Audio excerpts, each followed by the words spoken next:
This is the CBS2 News Update. I'm Wragge. We start with breaking news of a multiple vehicle accident in Queens. Police say the SUV was first hit by a box truck before slamming into a brick wall outside of a house. This happened just after 10 o'clock this morning. Amazingly, police say the 3 people involved only suffered minor injuries, but you can see there quite a bit of damage.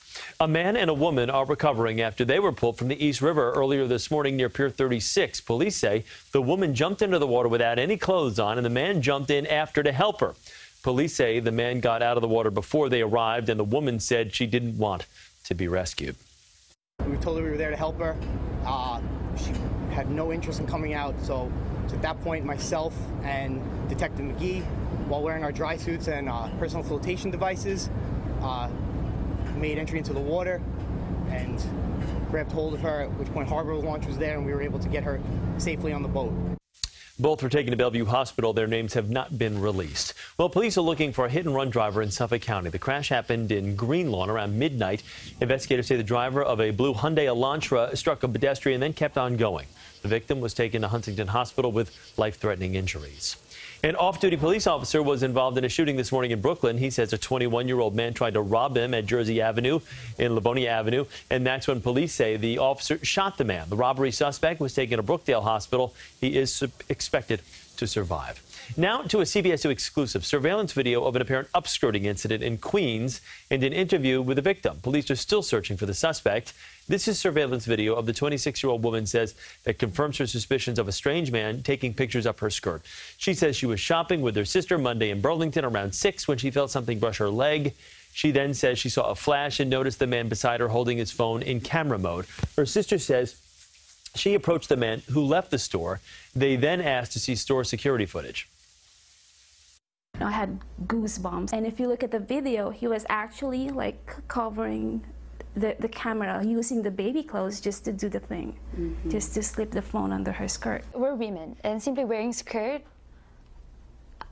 it doesn't give them a pass to harass us. Police sources say upskirting crimes tend to spike in the summer. The suspect is described as a man in his 40s, balding. Police are still looking for that man, investigating this as unlawful surveillance. The Bronx bodega where 15-year-old Junior Guzman Feliz was brutally stabbed has been sold. The NYPD says the Cruz and Chicky store on East 183rd Street and Bathgate Avenue has a new owner. Junior died after a group of suspected gang members dragged him out of the bodega and attacked him. The owner has faced criticism by those who say he didn't do enough to help the dying teen who had turned to him for help. The owner says he tried to protect him by hiding him behind the counter. Police have arrested 12 people in connection with the slaying. The corner has since been renamed Lysandro Jr. Way. No word yet on plans for the store. Happening today, opening statements in Norman Seabrook's corruption retrial. He's accused of taking $60,000 in bribes to funnel $20 million of union money into a hedge fund. His first trial ended last year with a deadlocked jury. Seabrook, the former head of the city's corrections officers union, has pleaded not guilty. And today marks 2 years since 30-year-old Karina Vetrano was killed during a jog in her Queens home. It was her father who discovered her body in Spring Creek Park, where the pair often jogged together. That's where the former firefighter is keeping her memory alive through a secret garden created in her honor, where he's planted sunflowers. Karina's murder sparked an intense manhunt to capture her killer. A 20-year-old Brooklyn man is now awaiting trial after being charged in her death. More than 50 cats are now in a Monmouth County animal shelter after being rescued from a home in Howell Township. Police say they responded to a call Tuesday night about a gas leak when they discovered the cats living in deplorable conditions. All of the animals are reportedly being treated for mass amounts of fleas, upper respiratory infections, skin infections, and internal parasites. Police say the person living in the home has been arrested and will face animal cruelty charges. The Monmouth County SPCA is asking for donations to help care for those animals. And Resorts Casino Hotel and DraftKings are now approved to become the first companies to offer online and mobile sports betting in New Jersey. State gaming officials gave the okay to the casino and its online partner to launch an invitation-only version of mobile sports betting. It will undergo days of testing before becoming fully available. An opioid initiative named after a Long Island teenager is being credited with a decline in the number of overdoses. Since January 1 of this year, we have a 30% reduction in non-fatal heroin overdose in Nassau County. Authorities say this is the first decrease in 5 years in Nassau County.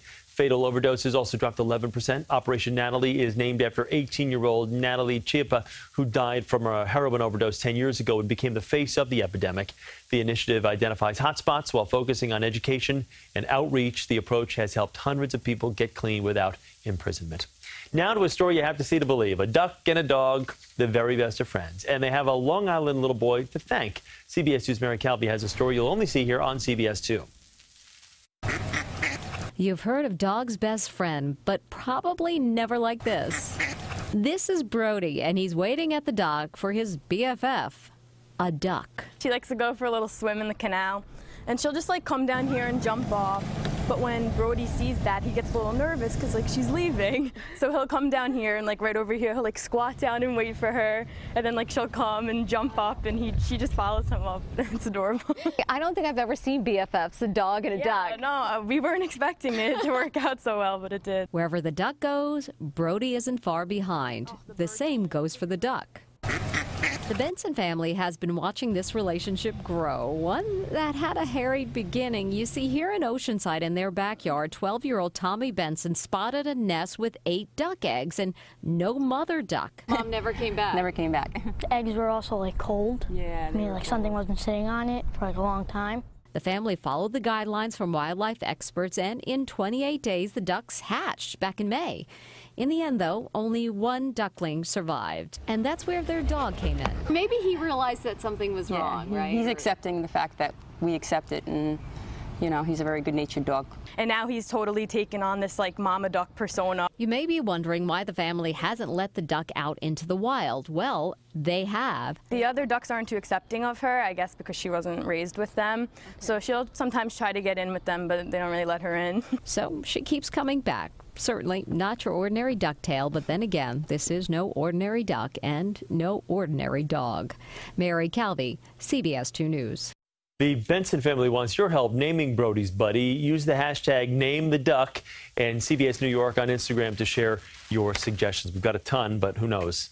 You may be able to get in with the suggestion that actually wins and names that duck. Let's talk a little weather right now. Let's get over to John in the Weather Center with your forecast. Johnny? When the duck goes crazy and, eats a lot, they just put it on his bill. Come on, it's duck humor. So here's the deal. Let's go take a flight. Here's the 11 o'clock observation. Mostly sunny and 82. You can see it right there. The sun is shining. It's a pretty nice day. Just talking to Pat Farnack on 880 on the AM side. Yes, it's a pretty day. And we've got some nice summer numbers. Upper 70s, low 80s. Problem is, the numbers are a little warmer than they were yesterday. Dew points are still tropical. Boy, you see a dew point of 70, and you just think Florida. It is humid out there, so that's why we're concerned about the possibility of pop-up storms. Sneaking away to the beach, good. Enjoy it. Watch out for potential passing storms. Odds for the beaches, though, are low. What's high is the rip current risk and the UV forecast. So you need the sunscreen, you need the buddy system, and you got to play it safe. Here's what's going on. Flash flood watch north and west. We're quiet right now. We're watching, though. Could see a stray pop-up shower and then a line of showers with embedded thunderstorms this afternoon. Just like we saw yesterday. In fact, models are trying to bring in an isolated storm before even 3 o'clock this afternoon, and then a few more. Now, they could be closer to the city than they were yesterday, so the concern would be the potential for some flooding rain, gusty winds, frequent lightning, and maybe even a little bit of hail. Still unsettled tomorrow. Looks drier in the afternoon on Saturday, and then, wow, let's all go to the beach. Sunday, Monday, Tuesday, could see an August heat wave. Pace yourself over the next few. Chris? John, thanks so much. A piece of Star Wars history is expected to fetch a pretty penny at auction this fall. General, I gotta leave. I can't stay anymore. I'm sorry to hear that. Well, there's a price on my head. If I don't pay off Jabba the Hutt, I'm a dead man. Well, odds are you'll need around $1.3 million to score this blue-gray Han Solo jacket. Harrison Ford wore the famous jacket in the 1980 Star Wars sequel, Empire Strikes Back. The jacket is one of more than 600 costumes, props, and scripts being auctioned off by the prop store in London on September 20th. Other items include lightsabers and a stormtrooper's helmet. May the force be with you. That's your CBS 2 News Update. Thanks so much for joining us. I'm Chris Wragge. Follow me at Chris Wragge.